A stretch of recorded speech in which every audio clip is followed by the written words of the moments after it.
Hello, everyone, and welcome to PWD Allies podcast. My name is Brent Frayne. I'm the host. Today, joining me is Neil Matheson from Surrey, British Columbia. Hi, Neil. Hello.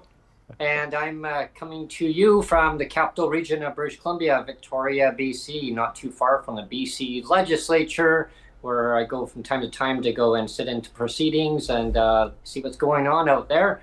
And also joining me are my two great guests that have had on before several times, and always lovely to have them joining me again, is Shane Simpson and Michael Prince. How are you doing, gentlemen? Hey, good, Brett. Good to see you. Yeah, Well, good to see you too. well, you know Yeah, what? Just before we launch into it, I just wanted to give context. Is that you two were last on together back in the first year, so that was 2023, and then Michael, you came on again last year with BC Ants. Yeah, like Neil Boulanger. So it was you Yep. and Neil last year, and so we haven't had Shane on for a while since 2023. So we wanted to have you both on again. We call you two the dynamic duo. The dynamic So the dynamic duo returns. Yeah.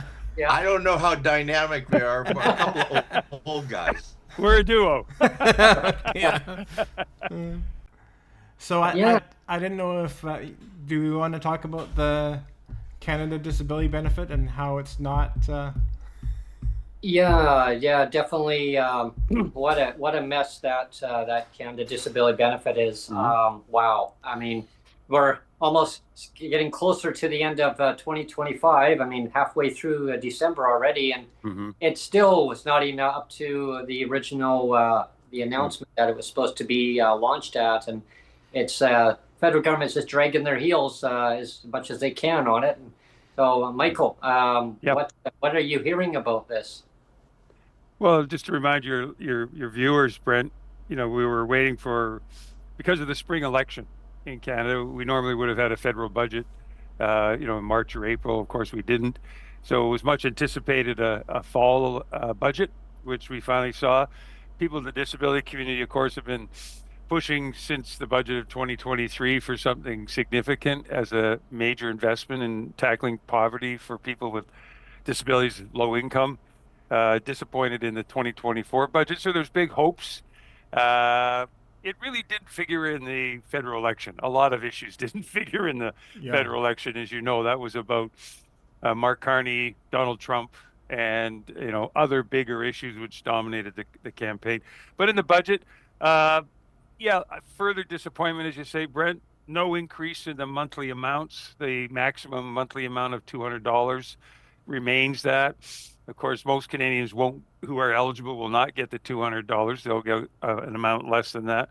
There was also hope that the eligibility would be expanded. The sole reliance on the disability tax credit, the DTC, is the one and only doorway to this program.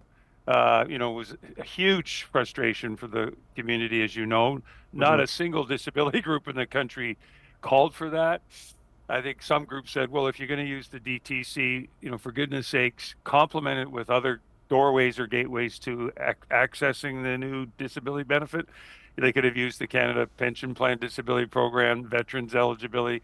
There's a number of programs, or just said, if you qualify already for a provincial social assistance disability program, which Shane had the honor of overseeing and expanding here in our province, make that automatic enrollment. If they've qualified through a process in a province to be deemed eligible, just automatically expedite it. Make it a simple, clean administrative process. There's not a hint of that in this budget. What there is a Band-Aid on a bad decision that was made, a paltry one-time $150 reimbursement for people who will incur costs in applying for the DTC. So there's an admission on the government, I think, that a lot of low-income Canadians with disabilities face financial barriers. One of them will be to access a health practitioner who will then be able to help them complete the medical portion of the application. And by and large, there's a fee attached to that by most physicians and other health practitioners. So the government of Canada has come up with this $150 one-time amount for people who wait to get certified for the DTC or who get to recertify. So as you know, some people who qualify, their qualification lapses or gets reviewed by Canada Revenue Agency, and then they have to requalify. So the government's come up with this really, I would say, back-assed Band-Aid, which really is just an admission that it was a bad policy design decision in the first place to rely solely on the DTC to get access to the Canada Disability Benefit. So this is just the latest chapter, as you say, Brent, in a message that the government of Canada is not listening to the disability community and not really responding to, some pressing needs, and particularly this time of the year. This is a sad commentary that this is. I think one last comment I'll stop on is clearly the Carney government has a very different agenda. It's focused very much on trade and economics, national defense. You have to wonder how social programs generally will figure in a Carney government. I guess we got a hint in this budget. Regrettably, I think for a lot of Canadians with disabilities, this is a sad case of deja vu, of feeling yet again overlooked or kind of marginalized and struggling to find a place on the national agenda, which to some extent they had during some of the Trudeau years. I'm not going to say the entire decade, but there's a feeling, I think, of great disappointment, but also concern about and maybe Shane's got some insight on this, how could the disability community get back on the radar of national political parties or on policy agendas, certainly in Ottawa? There's a feeling right now that they've slipped right off. So I'll just stop there. Well, I was gonna say, Shane, like you were a former minister of disabilities here in BC, and what's your opinion that there's no minister federally now in Canada? It's a bad look, right? It's a bad look. Almost definitely. It is a bad look, and the reality is that federally, I think sadly, what priority there was kind of went out the door when Carla Qualtrough lost the position as disability minister. Carla has a disability herself. She very much was pretty impassioned about trying to make some improvements, including the national legislation, and then trying to do things. And I know, and I spent a little bit of time, I was still in the minister's office when she was there, and we looked at ways to collaborate. But when she was moved out of that position, whatever priority it had kind of dissolved with her, quite honestly. And I think, as Michael says, the challenging time that we're facing right now is you have a federal government that is very focused on the economy and trade and its relationship with Trump and how that relationship evolves. And social programs have simply kind of fallen to the back burner. You're also seeing, as the federal government reallocates funding so that it can dramatically increase defense spending, more investment into the economy, into protecting workers to some degree from Trump and tariffs. All of that understandable, but the price is being paid on the social side, and we know that persons with disabilities often face that first and foremost. And I think that that's a reality that we have now, and the challenge is going to be to how to change that scenario. And a big part of that, I think, is to have as much collaboration and coordination among disability groups and their allies at the federal level, so that they can speak with one voice and make a decision about kind of what are the 1, 2, or 3 things that are the first priority, and try to move those forward, just to, as Michael said, just to get back on the radar. Because right now, social issues really are on the back burner as far as the federal government goes, and that's tough because while they don't deliver a lot of direct programs, federal dollars are incredibly important to deliver other programs. Yeah. Yeah, exactly. And like the transfer payments to the provinces and territories are crucial in getting the proper financial services, and also removing barriers. Barriers to accessing the program too. I love what you mentioned there, Shane. It's having Carla Quantrill when she was initially there. She was proud to stand by the Canada Disability Benefit at the beginning, right? It's I think her intention was that she really really cared a lot. That she really wanted to get that out there. It was her. It was her baby, basically. Getting that out there to help people. Lift them out of And poverty. and I think that she yeah, and I believe that Carla had great hopes that it Mhm. would be a more significant benefit, more than $200, that it would be easier to access for people, those things that the disability community was calling for. Yeah. I Mhm. think it was her hope to be able to make more progress on that rather than what we face today. Yeah. But it just wasn't happening. They just missed a zero on the end of that 200. That's all. Just a zero. They missed it. Michael, last time you were on the show with Neil Belanger last year, you talked about the CDB being a gut punch, and Yeah. that was your word. Is it was a gut punch, Yeah. and I Yeah. believe it was a gut punch for Carla Qualtrill too. Like I believe that she was totally snowed, just like you and Neil Yeah. were. Well, just to add to what Shane said, when the cabinet was shuffled in the June or July, I think it was 2023, and Carla got shuffled out of her position. Shane's 100% correct in my view. That was the beginning of the end of of the Yeah. high hopes, and cabinet lost a clear voice. And clearly, my view was the Prime Minister's office and the finance department officials, uh, they were pleased to see Carla moved out, because what it did was it allowed them then to kind of recalibrate what the parameters were around the vision for the Mhm. Canada Disability Benefit, and downgraded it both in terms of monthly amount and accessibility of how many Canadians would actually qualify for it. So, if you go back and read some of the speeches that Carla Qualtrill was making as the minister in the House of Commons in Yeah. the spring of 2023 and even earlier, she was trying to,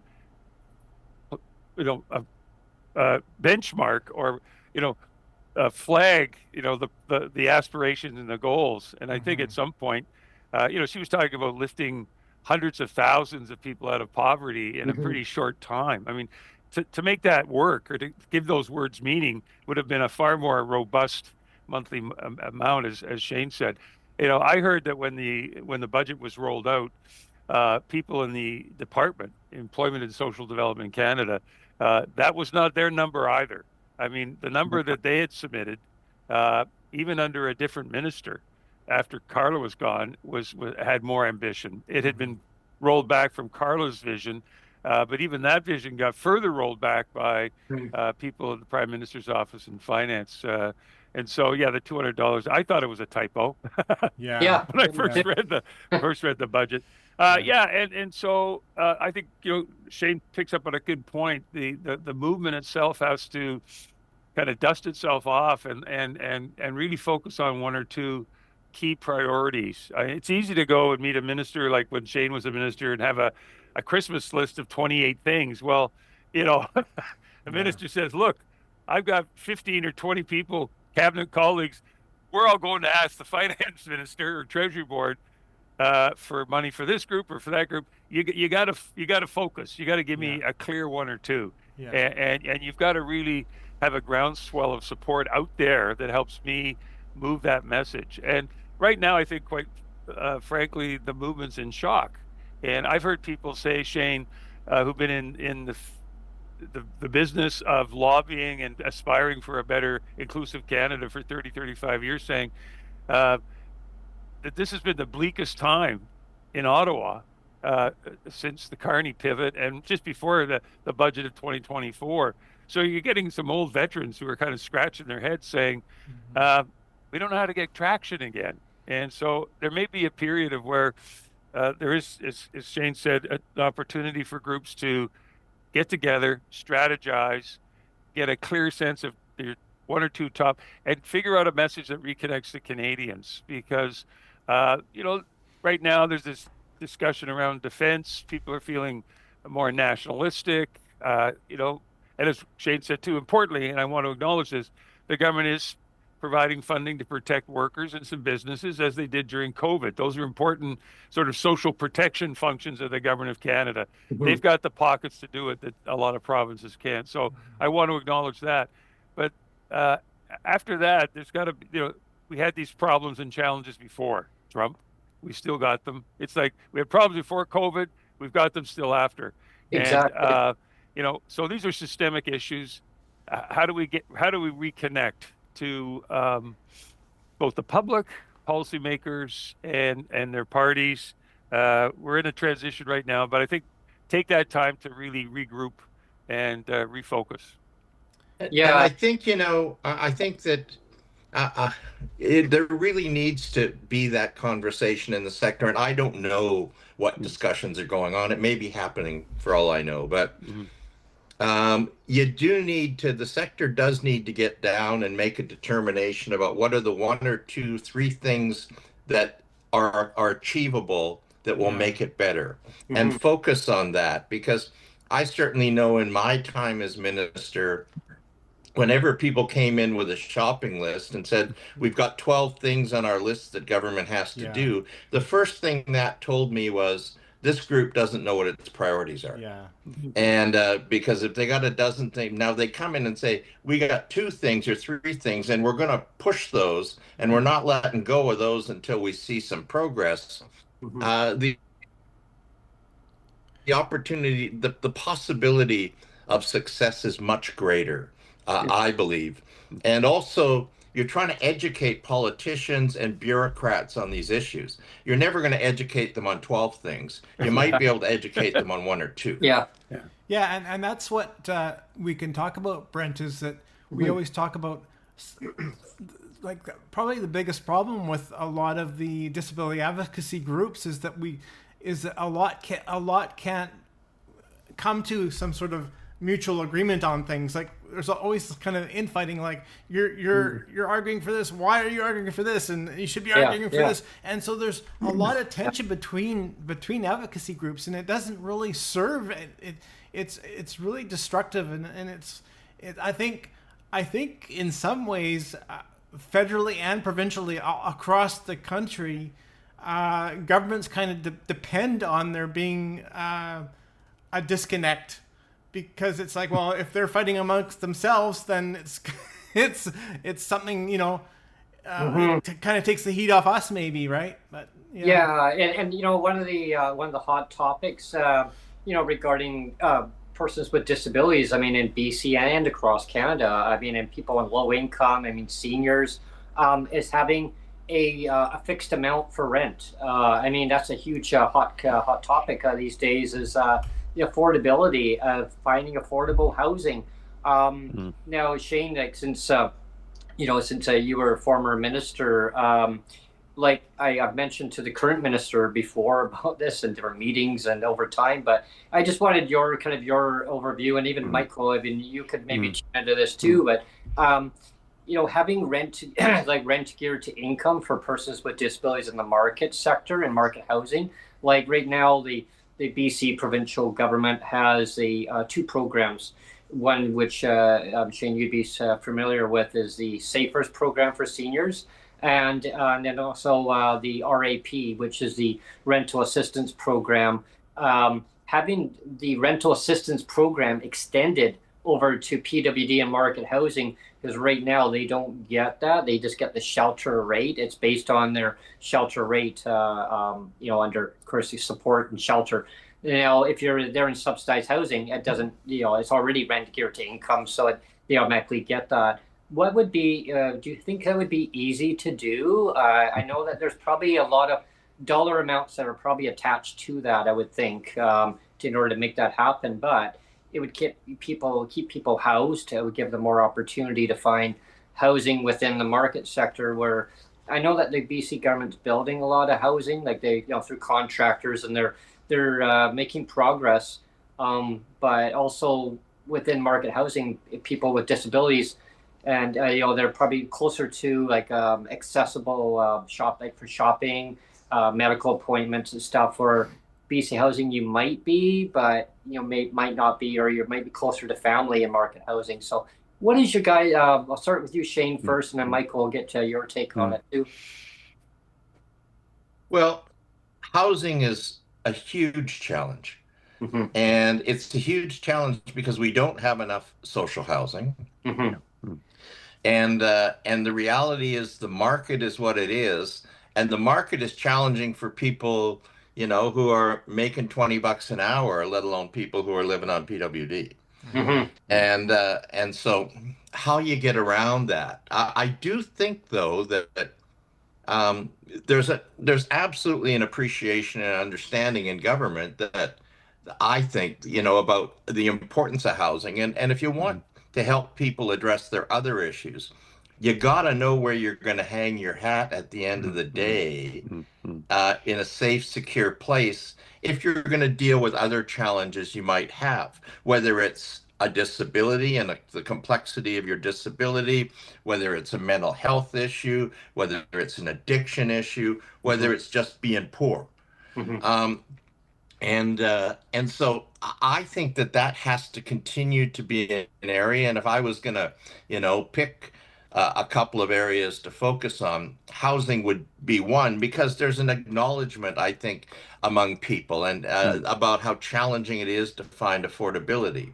Mm-hmm. And politically, one of the positive things about that is people who aren't on PWD understand that as well, because there's lots of people with modest working incomes who are facing those same struggles, figuring out where can I find a place to live? Do I need a roommate? Am I going back home to my parents because that's what I have available? Mm-hmm. So I do think there's got to be a way to look at how do you provide that subsidy. The challenge is in market housing. I don't think you're going to find many governments that are going to restrict market housing costs in a way that make that work. Because as we know, I mean, even if things get to the point where you could go find a two-bedroom for 1,500 or 1,600, and you can't today, Mm-hmm. but if you could, that'd still be out of the range of a lot of people. Mm-hmm. So it's just one of the very toughest problems to deal with. And I think in many ways it's almost everybody wants rate increases in that, and I fully get that. But if you could solve the housing problem or make it better, that would be very obviously a huge step forward. I think that there's people who have spent a lot of time, whether it's in the nonprofit housing association, the co-op folks, advocates, and there's conversations, numerous ones that have gone on, but it's probably time to reinitiate that discussion about where should government investment in housing go? Who do they target? Who do they leave to the private sector to deal with? How do you use government land, which is probably the way to bring costs down most easily is the land that housing gets built on. But it's a big conversation. And sadly, the reality of that is with the time it takes to build housing, it means there's no resolution out there. Even if we came up with a good idea today, Mm-hmm. it'd be years before you'd actually see it, because that's how long it takes to get things built. Yeah, exactly. And that's the huge problem. It's I mean, the housing affordability. I mean, like you mentioned, I mean, person be lucky if they find a place for $1,600 for a two-bedroom. I mean, you're looking probably well over 2,000. I mean, where I live right now, I mean, there's one going for $2,200 for a two-bedroom, and and then all they do is just slap a coat of paint on, change the lock, and call it a day, right? I mean, flip it over. But I mean, a full PWD check for persons with disabilities in BC, $1,483.50. I mean, that doesn't even pay for a one bedroom in most communities. So, having I mean, either having them have access to subsidized housing, either in the private or public sector. I think that would be the solution, and just get everybody housed and get them the services and the that they need. Like you mentioned, Shane. I mean, there's so many dynamics of for either they're in poverty, or there's an addiction, or their disabilities, multiple disabilities. There's so many dynamics that have to be kind of focused and looked at. But housing, yes, I mean that would, my view would be the number one thing that would be to look at.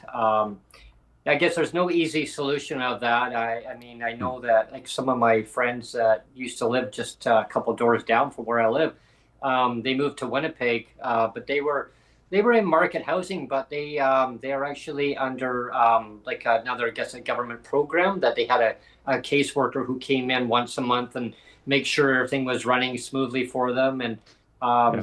but it was just they had family in another province. They moved to Manitoba, but Yeah. I was sad that they moved, right? Yeah. I And mean, part of the challenge there, Brent, is that I know, and I look at this now because, as you know, I chair Community Living BC, and housing is a huge issue. I mean, mhm. we've got almost 30,000 people, and 19,000 of them live at home.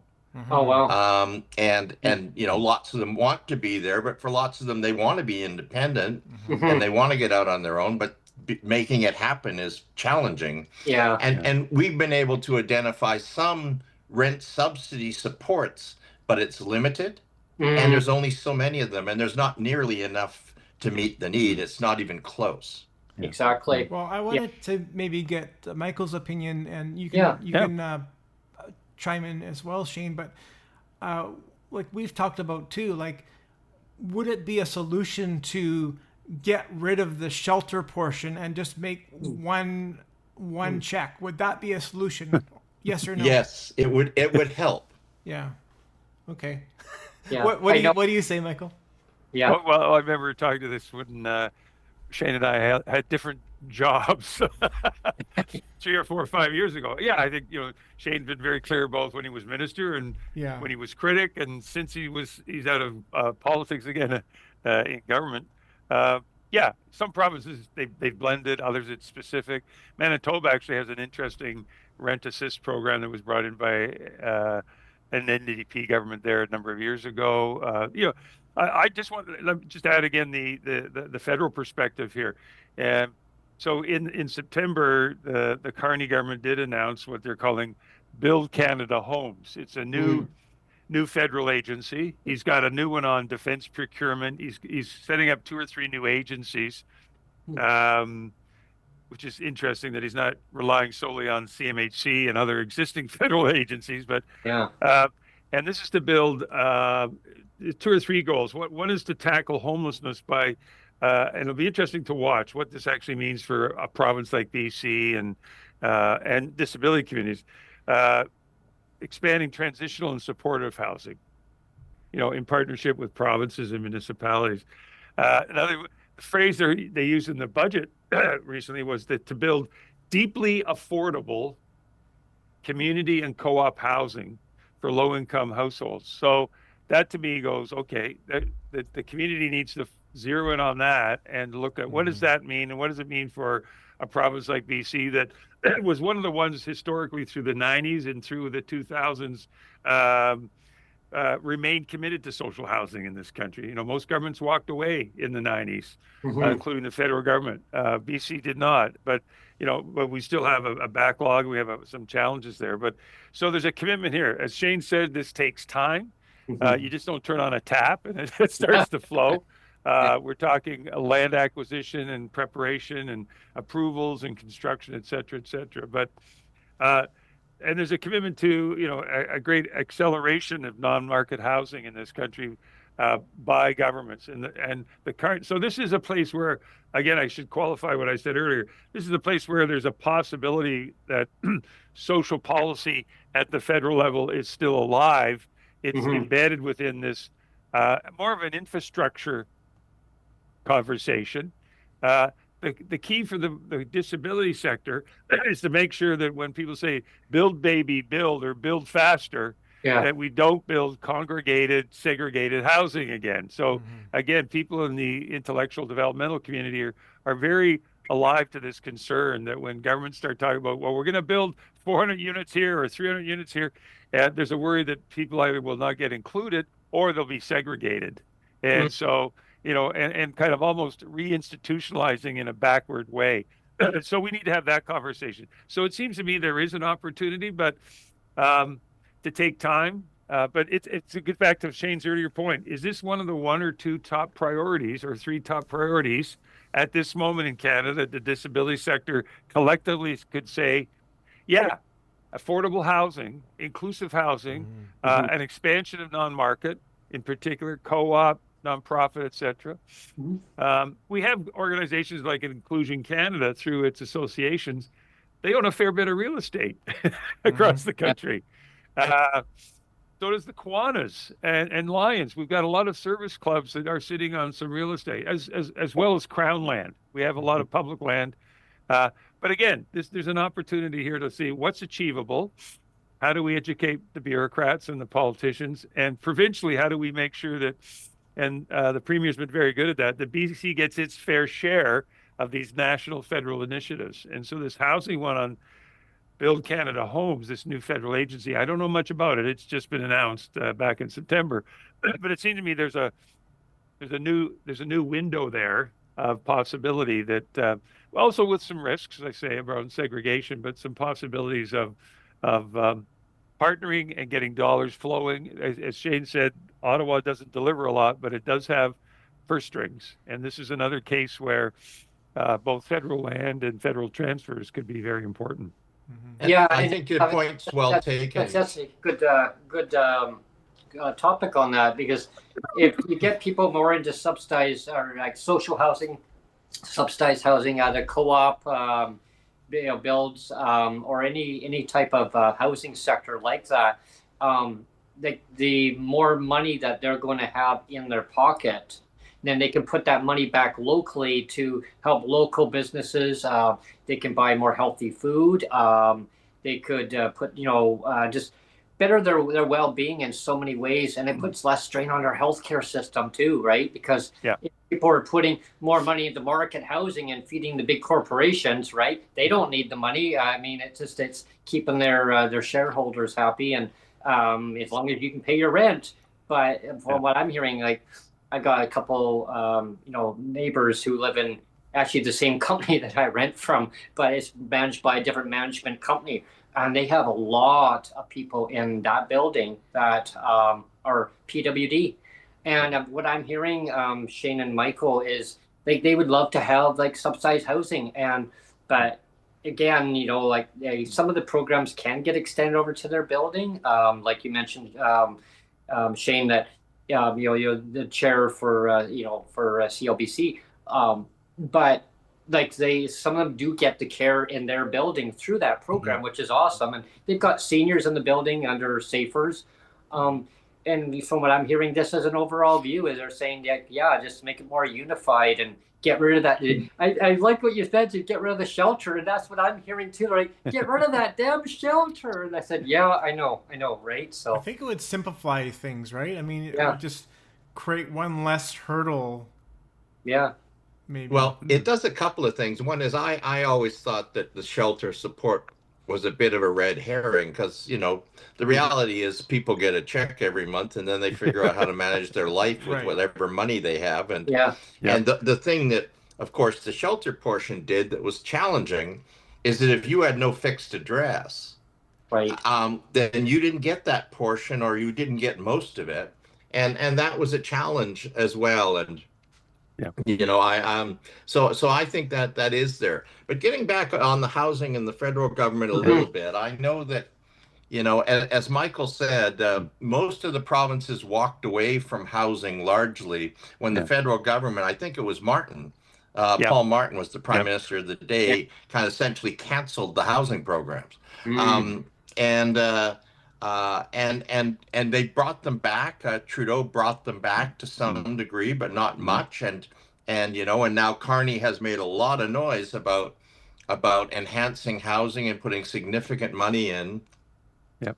I do think that if you're going to pick one to go, because that's where the federal government can play a role and Yeah. it's money.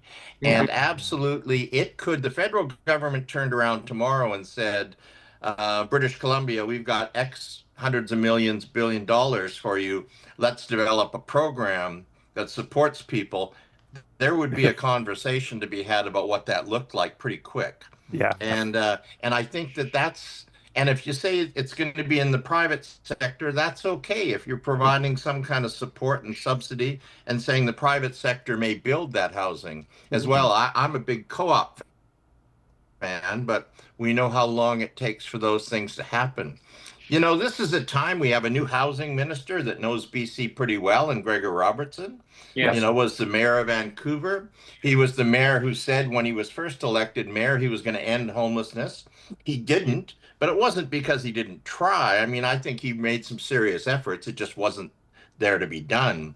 But he Mhm. has some sense of that. He also, I heard him speaking, I think, in the House Commons in response to question period or whatever, and talked about how, you know, the target social housing was going to be part of that focus. So this would be the time, certainly for the disability community, if they had an idea about kind of what a subsidy or a support might look like, early thinking, to find an opportunity to sit down with Minister Robertson, who knows our province and knows these issues as well as anybody Mm. probably sitting in that cabinet, and have a Mhm. conversation about what might this look like. And at least you'll find two things: either Yeah. he will be receptive and you'll have some things to talk about, or you know you'll begin to learn that maybe there isn't a plan there. But Mm. I would be, if there was a group, a series of groups coming together Yeah. around disability housing, I would be looking for an opportunity to meet with Minister Robertson and have Yeah. a conversation about what his vision is for how Yeah. to get at supporting people. Yeah. Hmm. Yeah, I like the idea of co-op housing too, Shane. I had an old friend who used to live in a co-op housing, and they said it's really great. It says that gives you that community feel of being belonging within your compound. There's a lot, I guess, that goes into how to be part of that co-op housing. But I mean, one of my next door neighbors is a co-op housing actually. So I could look out my window and yeah, the building's right there. And so, I mean, they're everywhere in like different communities, just not as much as they used to be. And there should be more, I think, more of a variety.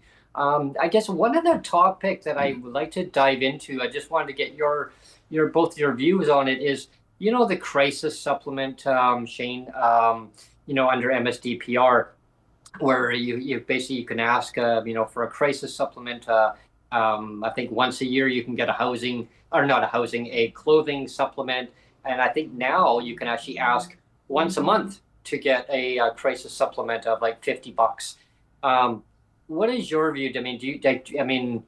I mean, when I guess when you were former minister, I mean, it was in place there, but now apparently it's you can actually ask for it once a month, but there's a lot of strings attached to getting that crisis supplement. I mean, having it on the check automatically so that you don't have to go and ask for that money. I mean, would that make more sense? It feels You like know, it's like, please, sir, can I have some more? Yeah, okay, go yeah. ahead, Neil. I was just gonna say, like Um, that Oliver Twist or whatever it is, Mm. with the Please, porridge, can I have please, more, sir, can I have please? some more? Can I have seconds, please? you know, if and at the provincial level, and you know, I think we all recognize that, you know, provincial finances are more challenging than they were a few years ago. That's a Yeah, reality.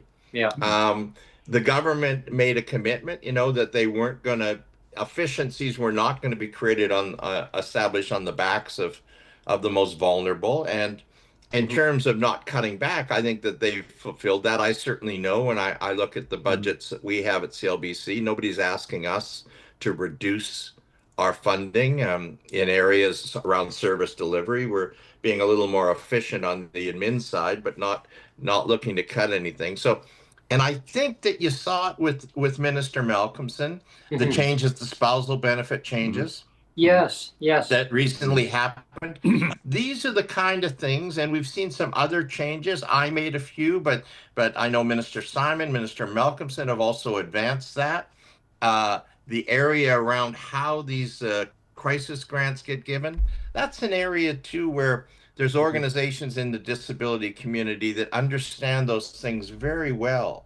Yeah. And those might be areas actually to have more conversation with the government about how to improve the effectiveness of those programs, how to reduce bureaucracy around them, while still staying accountable, and what that might look like. Because those are areas where progress um, maybe can be made. And I know there's a willingness to look at those things for sure. And and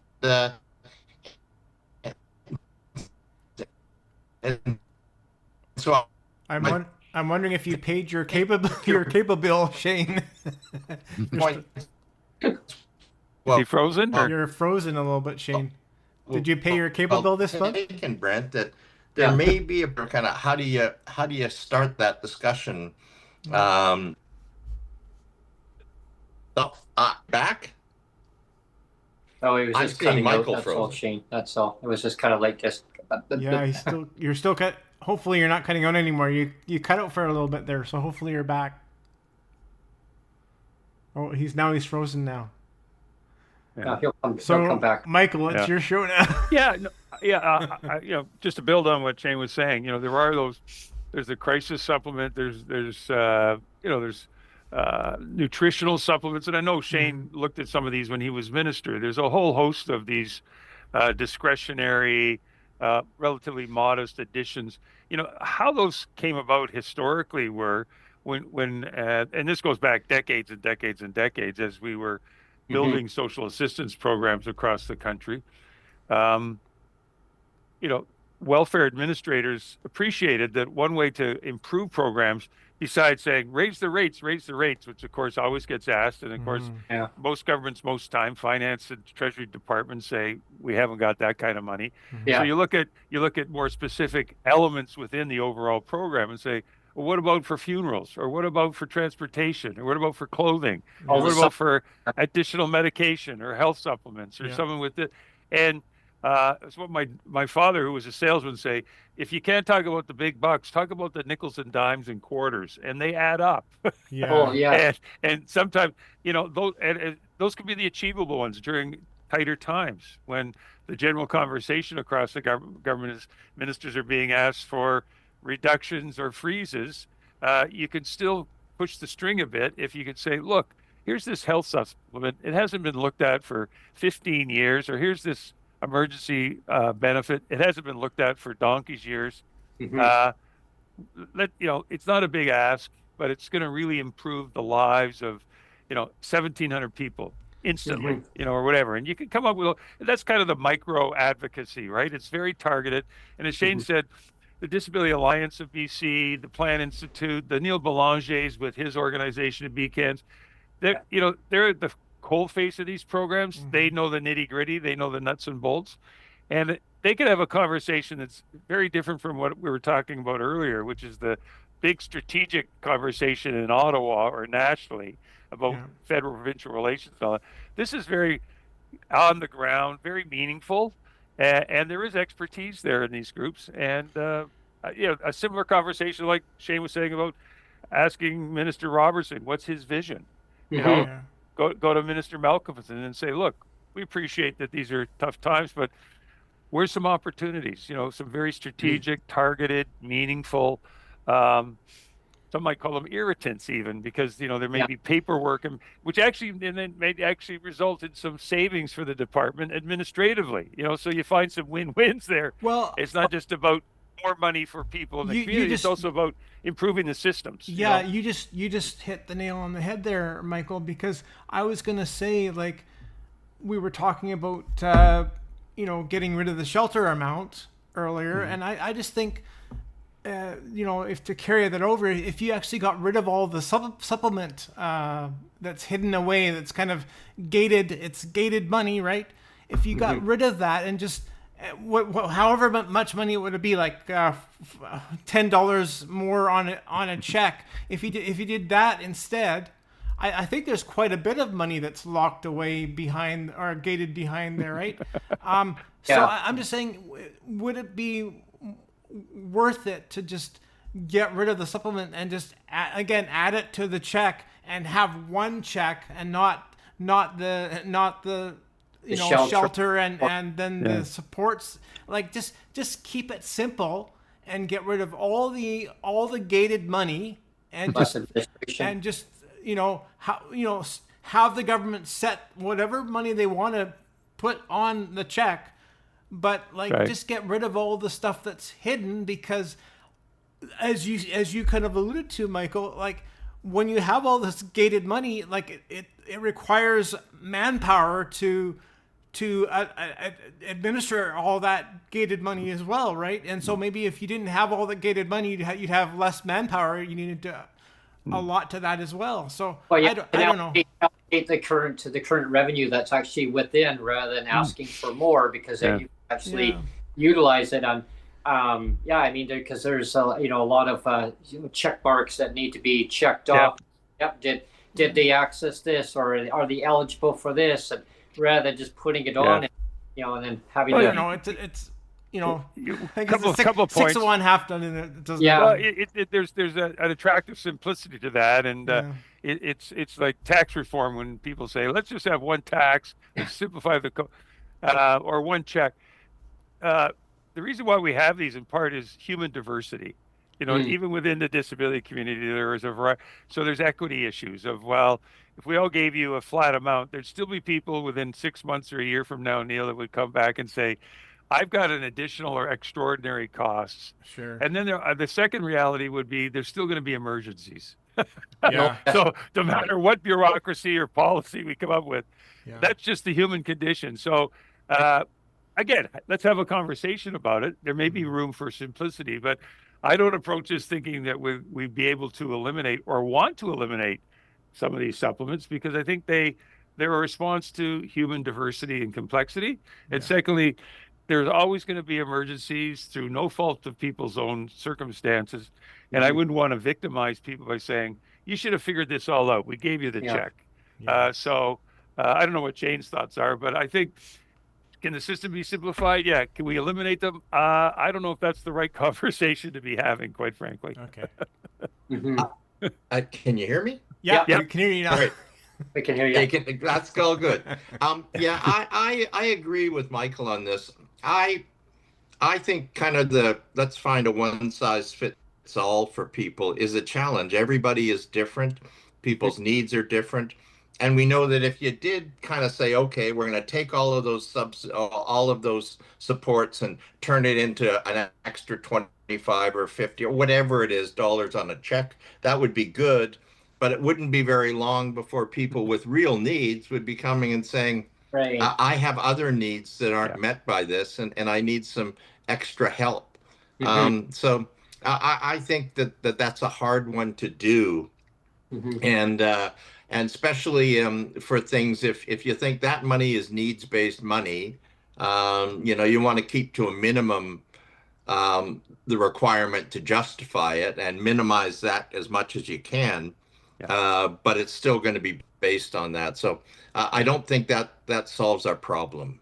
Yeah, maybe probably just a few of the items, maybe to tweak it, but not all of it. Like maybe just Absolutely. like say you want a food crisis supplement. Okay, that'd be easy to do. Just pop that on there or whatever. But there's a lot of other ones where maybe you have to go through dialysis or diabetes, like a lot of different other conditions that you need now to kind of say this is the why I need those supplements. But the other ones are kind of basic where they could probably just pop it on. And that could be something that we could have a discussion with the minister on, just to kind of tweak things accordingly. I mean, I know some people are opting out of like a bus pass, and then they're using the money to get by, and then they go without transportation.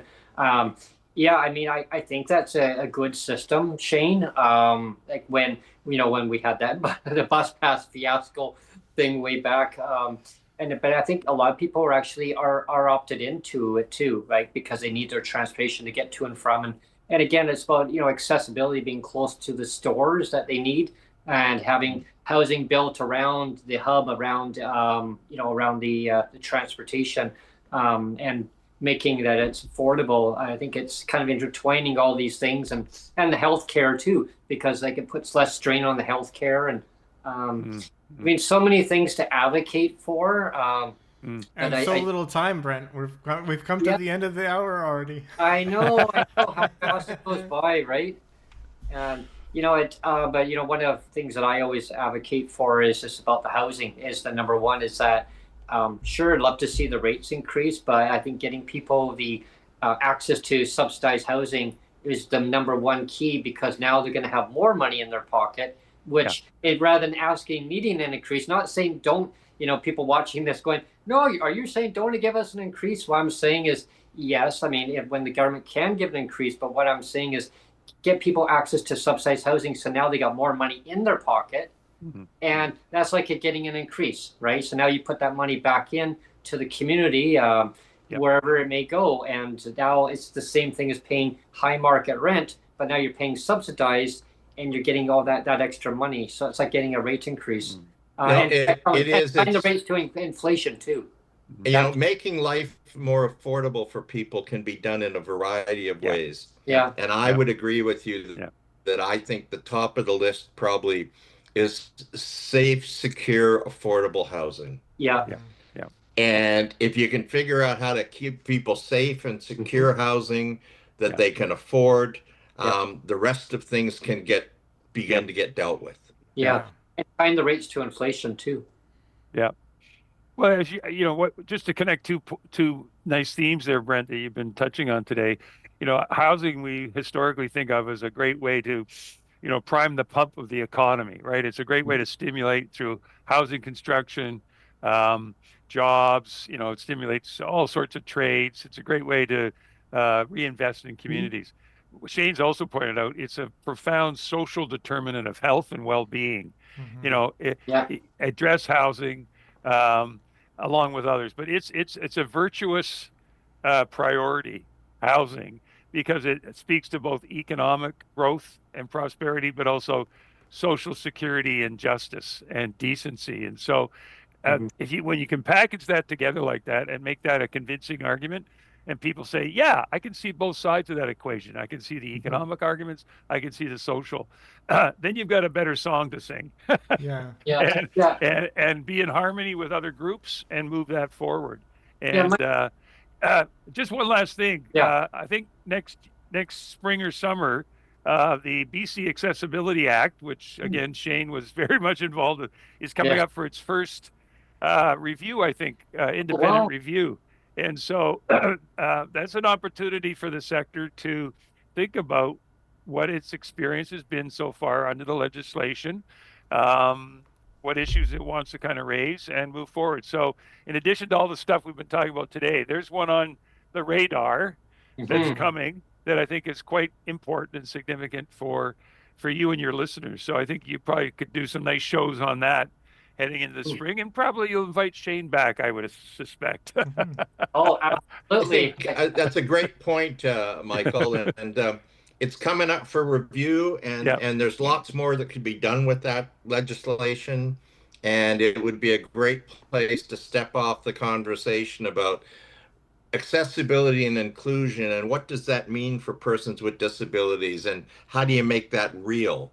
And things like housing and affordability questions are a big part of accessibility and inclusion. Yeah, I mean, I definitely would, in the spring, have both of you join back on that topic. Oh, this is fun. It's been a while to have you both on at the same time. What is the stats though? Do Michael and Shane, like, do you know the stats, like how many people are in market housing approximately? I know we usually go with like 74% are in market housing, and 26% have access to like some kind of subsidized housing. Do you know I don't know. Numbers have changed or not? I think it's pretty well steady on that number. I think it's a lot. But well, as Shane said, when you look at Canada, I remember I wrote about housing back in the 80s and went to international conferences on housing policy in Europe, and in those days it was about 7% of the housing stock in Canada was social or nonprofit or co-op. Oh, wow. 93% was market. And when you told that to Europeans, they were kind of stunned because Yeah, I they can have far larger and robust history and segments of co-op, public housing, social housing. Mhm. You know, in that way, we're very North American. We're like Mhm. the Americans in that we have relied very heavily on a private sector market approach to housing. And okay, that's where we are. That's who we are. But we did allow the contribution of the social, non-market, Mm. co-op, nonprofit shrink. And it was because of key political decisions made by certain governments over the last 30 years. Mhm. And in many ways, we walked away from it. And a lot of the housing and homelessness challenges now are we need to continue to invest in housing. You can't Yeah. stop it. I mean, Yeah. and Yeah. with our immigration and population growth, I think it's dawned on Canadians, this is not, it's like you don't stop repairing the roads or the bridges. I mean, Yeah, this is right. part of the infrastructure. You have to do it. And it's not just a have to, you should do it. It's an Yeah. important thing to do. It's It's about fundamental. opportunity and inclusion and accessibility and all those good things too. So, anyway, before I forget, I wanted to say happy holidays to you all, Yeah. and all the best for the new year, guys. This has been great. It's been fun. Yes. Happy holidays, guys, Yeah. and it's been great to have a chance to yak. Yeah, Yeah. happy holidays, and Merry Christmas to both of you, and season's Yeah. greetings, and Yeah. definitely have you back on in the new year in the spring when that accessibility announcement comes out. Yeah. Looking forward to it. Yeah, Take And care. good luck with your Canucks. Yeah. yeah, they'll need it. They'll need it. Next year. They Always need next Okay. year. something. Good to see y'all. Take Okay. Take care. care. Bye. Great. Okay, Good to Cheers. see you. Yeah. Okay, Bye. thank you, and thank you everyone for tuning in to PWD Allies podcast, and have a great day.